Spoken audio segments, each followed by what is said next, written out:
Et l'autre titre de cette édition nous conduit dans les coulisses tumultueuses du parti politique Mouvement Progressiste.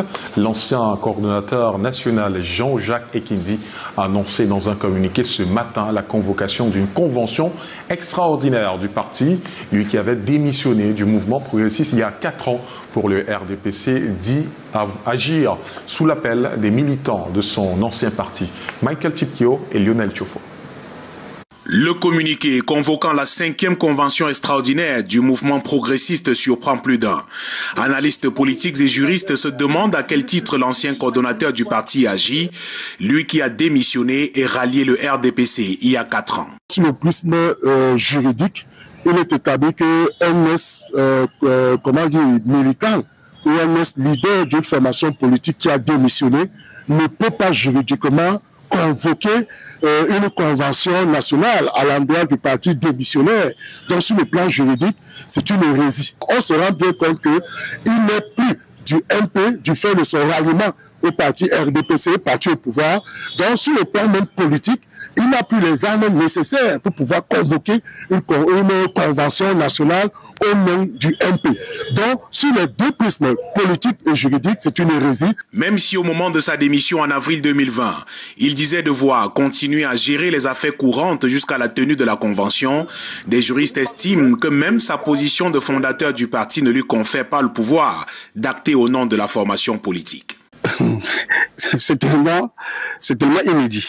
Il est de bons principes, à la fois administratifs et institutionnels, qu'une démission emporte la perte de tous les droits, auxquels, en tant que militant d'une association ou d'une organisation, on aurait été en droit de se prévaloir. L'honorable Jean-Jacques Ekindi, qui est le fondateur du mouvement progressiste, peut se revendiquer de son statut de fondateur, mais plus jamais de celui de coordonnateur. Parce que le statut de fondateur est un statut permanent, immanent. C'est pas un statut juridique. Cependant, des analystes soupçonnent des manœuvres politiques qui seraient soutenues par le parti au pouvoir au moment où l'on annonce une élection présidentielle pour 2025. J'ai souvent eu l'occasion de l'indiquer, le RDPC a quelque chose.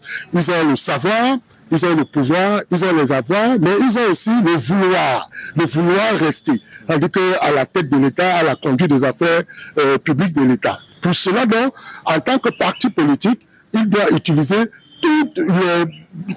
toutes les manœuvres possibles pour rester au pouvoir. Et c'est ça le jeu politique. Je ne peux inscrire cela que dans une pratique politico-administrative qui a désormais cours au Cameroun, où le gouvernement, notamment à travers sa branche ministérielle chargée de la gestion des partis politiques, notamment le ministère de l'administration territoriale, pense et fait croire à l'opinion que sont valides en termes de responsabilité à la tête des organisations que les personnes ou les personnalités qui sont totalement soumis ou en atome crochu avec le pouvoir. Le communiqué qui convoque la 5e convention extraordinaire du parti pour le 27 avril à Douala indique que l'ordre du jour portera sur la prise en acte de la démission du coordonnateur général Jean-Jacques Ekindi, le constat de la vacance du comité exécutif, l'élection d'un nouveau coordonnateur général, entre autres.